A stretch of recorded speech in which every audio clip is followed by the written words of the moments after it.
Hello दोस्तों, आप सभी का स्वागत है आपके YouTube चैनल गुरुकुल इंस्टीट्यूट 2.0 पर। जैसा कि हम लोग करंट अफेयर्स की महत्वपूर्ण क्लास पढ़ रहे थे, उनसे मेरा आज हमारी क्लास जो है, आज 14 तारीख को जो हमारी क्लास है, बहुत इंपॉर्टेंट क्लास है, ठीक नहीं।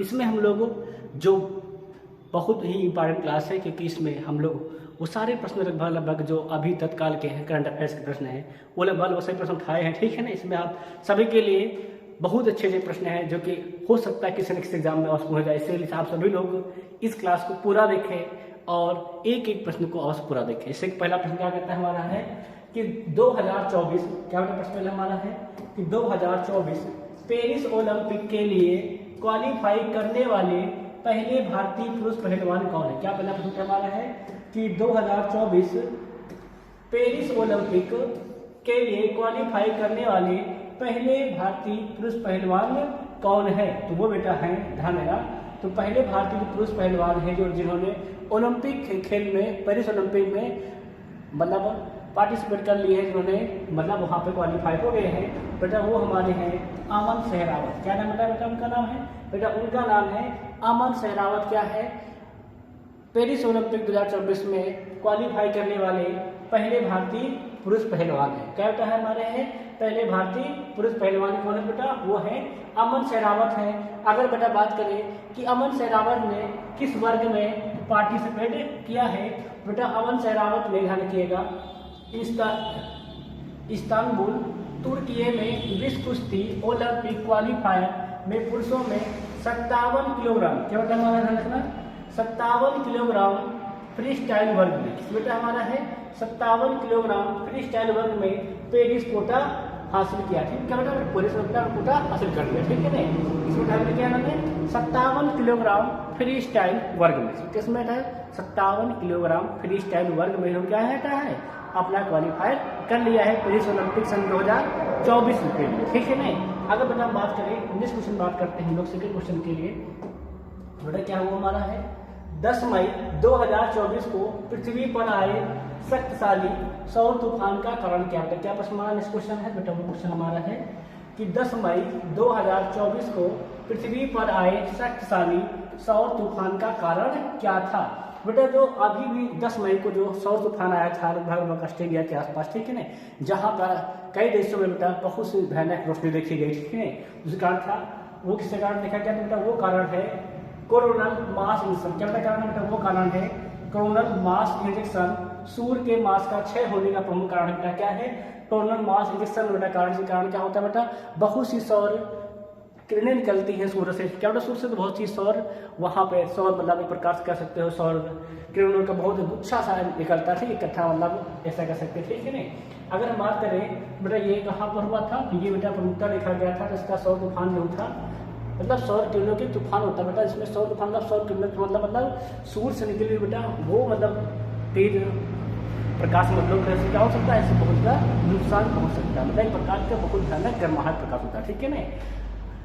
ऑस्ट्रेलिया से लेकर ब्रिटेन तक आकाशीय रोशनी दिखाई देने लगी थी। क्या बेटा होता है, ऐसा इतना विशाल सौर तूफान था बेटा कि ऑस्ट्रेलिया से लेकर ब्रिटेन तक आकाशीय रोशनी दिखाई देने लगी थी बेटा।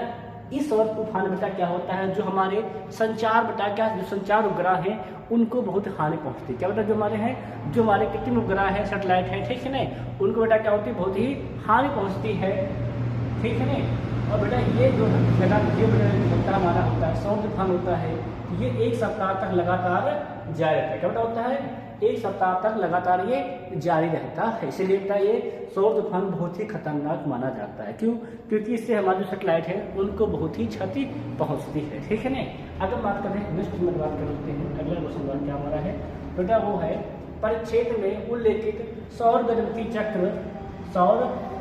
चक्र की अनुमानित आवृत्ति क्या है। क्या बेटा हमारा प्रश्न है तो बेटा जो भी सौर तूफान आया था उसकी अनुमानित आवृत्ति क्या है। आवृत्ति मतलब होता है बेटा कितनी बार दोहराया जाता है, ठीक है ना। तो बेटा वो आवृत्ति मानी गई लगभग 11 वर्ष, बेटा मानी गई बेटा वो आवृत्ति बेटा मानी गई है लगभग 11 वर्ष बेटा है। क्या बेटा इसकी अनुमानित आवृत्ति है, मतलब क्या बेटा हमारी है जो सौर चक्र बेटा हमारा है, इसी कितनी आवृत्ति बेटा है तो वो है 11 वर्ष। कितने बेटा है तो वो है 11 वर्ष, ठीक है ना। अगर इसको थोड़ा सा और बात कर लेते हैं, इस क्वेश्चन क्या है तो मई 2024 में विश्व रैपिड क्या था हमारा प्रश्न है, मई 2024 में विश्व रैपिड और ब्लिट्ज पोलैंड शतरंज टूर्नामेंट किसने जीता? क्या बेटा हमारा है मई 2024 विश्व रैपिड और ब्लिट्ज पोलैंड शतरंज टूर्नामेंट किसने जीता है? ठीक है ना, मतलब जो बेटा पोलैंड में टूर्नामेंट हुआ था, विश्व रैपिड टूर्नामेंट ब्लिट्ज का हुआ था, उसको किसने जीता है? बेटा उसने जीता है, वो जीता है मैग्नस कार्लसन। जीता है बेटा, जीता है मैग्नस कार्लसन ने। क्या बेटा है मई 2024 पोलैंड में आयोजित, कहाँ बेटा आयोजित? पोलैंड में आयोजित विश्व रैपिड और ब्लिट्ज प्रतियोगिता को, शतरंज प्रतियोगिता को अपने नाम किया। इसने क्या बेटा? तो वह है मैग्नस कार्लसन। क्या नाम बेटा उनका? मैग्नस कार्लसन नाम है। अगली बात करते हैं, हल्का चर्चा कर लेते हैं मैग्नस कार्लसन की। ठीक है ना, हम लोग हल्का चर्चा करेंगे इसकी, मैग्नस कार्लसन की। ठीक है ना, अगर हम बात करें मैग्नस कार्लसन के बारे में, ठीक है ना बेटा, ये जो इन्होंने जो जीता था वो कब जीता था? तो मैग्नस कार्लसन ने 12 मई 2024 को लगातार सभी 9 अन्य खिलाड़ियों को हराकर, क्या बेटा है लगातार सभी अन्य 9 खिलाड़ियों को हराकर वर्ल्ड रैपिड ब्लिट्ज पोलैंड प्रतियोगिता में जीत हासिल की। क्या उन्होंने बेटा किया है?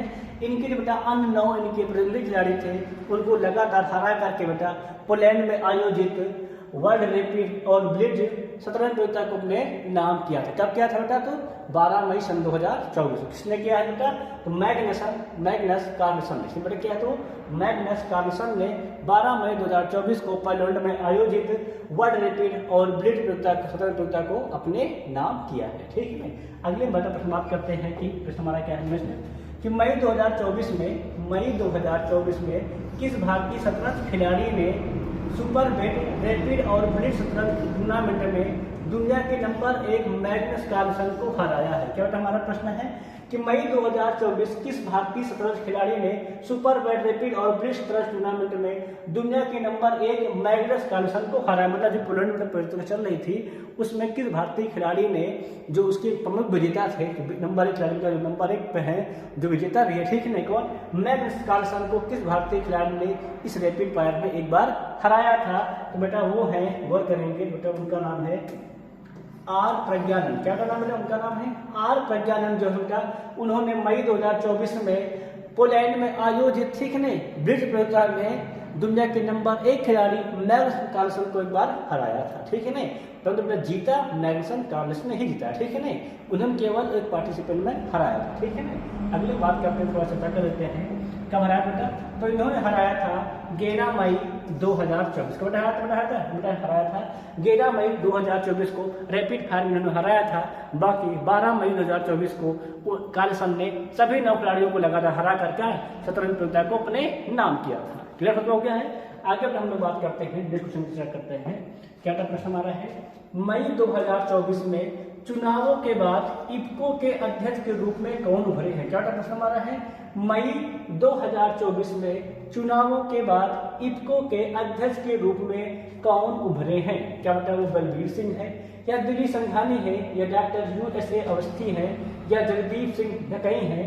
तो बेटा जो बात करते हैं 2024 में चुनावों के बाद इफ्को के अध्यक्ष के रूप में जो जिनको मिला है बेटा वो है, गौर करेंगे बेटा, वो है दिलीप संघानी। क्या का नाम है? उनका नाम है दिलीप संघानी। क्या उनका नाम है? उनका नाम है दिलीप संघानी जो है बेटा, इन्होंने मई 2024 में चुनावों के बाद इफ्को के अध्यक्ष के रूप में उभरे।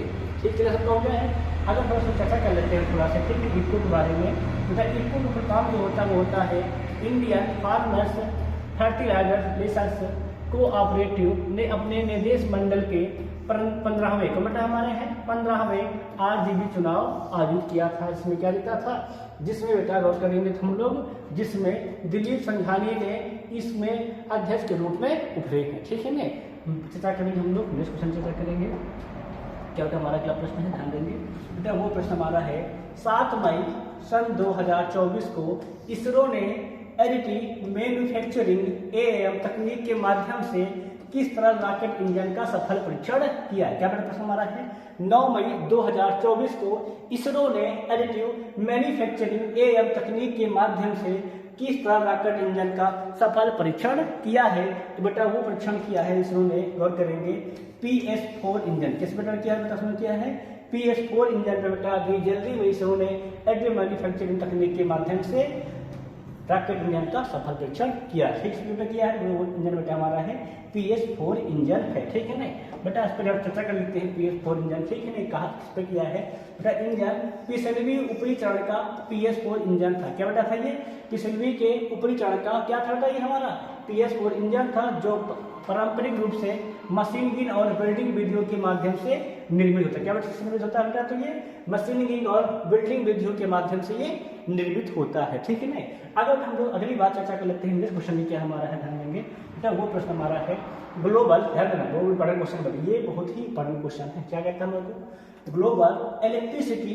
रिव्यू 2024 के अनुसार कौन सा देश 2023 में जापान को पछाड़कर दुनिया का तीसरा सबसे बड़ा सौर ऊर्जा जनरेटर बन गया। क्या बेटा प्रश्न है, ग्लोबल इलेक्ट्रिसिटी रिव्यू 2024 के अनुसार कौन सा ऐसा देश है जो सौर ऊर्जा में जापान को पछाड़कर दुनिया का तीसरा सबसे बड़ा जनरेटर देश बन गया है। तो बेटा वो देश है हमारा भारत देश। बेटा बेटा वो देश हमारा है भारत देश, जो क्या है जापान को पछाड़कर सौर ऊर्जा जनरेटर में विश्व का तीसरा सबसे बड़ा देश बन गया। ठीक है ना बेटा, अगर बात करें इस किसमें किया गया था, तो बेटा ये विश्व के 92%, क्या था विश्व के 92% बिजली भाग को पूरा करने वाले 80 देशों के लिए 80 देशों में किया गया था। ठीक है ना, इस भाग में क्या क्या है, जापान को पछाड़कर तीसरा सबसे बड़ा सौर ऊर्जा जनरेटर बन गया है। ठीक है ना, क्लियर सब हो गया है। आगे हम बात करेंगे नेक्स्ट क्वेश्चन की, क्या कहता है हमारा, तो वो क्वेश्चन हमारा है भारतीय तटरक्षक बल ICG ने स्वदेशी समुद्री ग्रेड स्टील की आपूर्ति के लिए किस निजी कंपनी के साथ साझेदारी की है। क्या बेटा प्रश्न हमारा है, भारतीय तटरक्षक बल ICG ने स्वदेशी समुद्री ग्रेड स्टील की आपूर्ति के लिए किस निजी कंपनी के साथ साझेदारी की है। बेटा वो जो कंपनी है उसका नाम है Jindal steel and power company. क्या बेटा उसका नाम है Jindal steel and power company के साथ भारतीय तटरक्षक बल ने समुद्री ग्रेड स्टील की आपूर्ति के लिए साझेदारी की है। किसी बात किया होता है, तो भारतीय तटरक्षक बल ने Jindal steel and power company के साथ साझेदारी किया है। ठीक है ना, अगर हम चर्चा कर लेते हैं इस बारे में। ठीक है ना, तो विशेष रूप बेटा इसका लक्ष्य क्या है, बेटा लक्ष्य जो है स्वदेशी समुद्री ग्रेड स्टील की आपूर्ति बढ़ाने पर ध्यान केंद्रित किया जाएगा। क्या किया जाएगा, स्वदेशी समुद्री ग्रेड स्टील की आपूर्ति बढ़ाने पर ध्यान केंद्रित किया जाएगा। अगला हम चर्चा करते हैं डिस्कशन बेटा क्या हमारा है, तो वह है किस एयरलाइन के, क्या बेटा प्रश्न हमारा है, किस एयरलाइन के वरिष्ठ चालक दल के सदस्य 7 और 8 मई 2024 को अचानक सामूहिक बीमारी की छुट्टी पर चले जाने के कारण जिससे 70 से अधिक उड़ानें बाधित हो गई थी। क्या बेटा हमारा है, किस एयरलाइन के वरिष्ठ चालक दल के द्वारा बीमारी से अचानक 7 और 8 मई को छुट्टी पर चले जाने के कारण 70 से अधिक फ्लाइटें बाधित हो गए थे। बेटा कौन सा है, तो बेटा वो हमारी है, गौर करेंगे एयर इंडिया एक्सप्रेस। क्या बेटा है, तो वो है एयर इंडिया एक्सप्रेस के जो बेटा वरिष्ठ चालक दल थे 7 और 8 मई को बीमार पड़ जाने का छुट्टी ले लिए से क्या बेटा हो गए 70 से अधिक उड़ानें बाधित हो गई। ठीक है ना, अगले बेटा बात करते हैं नेक्स्ट क्वेश्चन की हमारा है, बेटा वो है व्लादिमीर पुतिन। क्या क्वेश्चन है, व्लादिमीर पुतिन कब से रूस के राष्ट्रपति है। क्या बेटा हमारा है, व्लादिमीर पुतिन कब से रूस के राष्ट्रपति हैं। क्या बेटा क्वेश्चन हमारा है, धन्यवाद। व्लादिमीर पुतिन कब से रूस के राष्ट्रपति हैं, तो बेटा ये रूस के राष्ट्रपति हुए हैं सन 1999। तो बेटा है बेटा ये है सन 1999 से लगातार रूस के राष्ट्रपति है व्लादिमीर पुतिन। कब से बेटा है, तो सन 1999 से लगातार रूस के राष्ट्रपति हैं व्लादिमीर पुतिन। हल्का चर्चा कर लेते हैं बेटा प्रश्न में। ठीक है ना, क्या है, तो राष्ट्रपति व्लादिमीर पुतिन ने 7 मई 2024 को क्रेमलिन, क्या बेटा है, क्रेमलिन मॉस्को में आयोजित एक समारोह में अपने 5वें कार्यकाल की शपथ ली। क्या बेटा शपथ ली, गौर करेंगे बेटा, क्रेमलिन मॉस्को में, ठीक है ना, 7 मई बेटा क्या है, अपने 5वें कार्यकाल की शपथ ली है। क्या बेटा शपथ ली है 7 मई को। ठीक है ना, कौन सा कार्यकाल बेटा है, बेटा इनका 5वां कार्यकाल है। ठीक है ना, अगला ध्यान देंगे हम लोग क्वेश्चन पे, क्या क्वेश्चन में कहता है, बेटा हमारा ये है निम्नलिखित में से कौन सा तीर्थ स्थल परिच्छेद में उल्लिखित 4 धाम यात्रा का हिस्सा है। क्या प्रश्न हमारा है, निम्नलिखित में से कौन सा तीर्थ स्थल परिच्छेद में उल्लिखित 4 धाम यात्रा का हिस्सा है।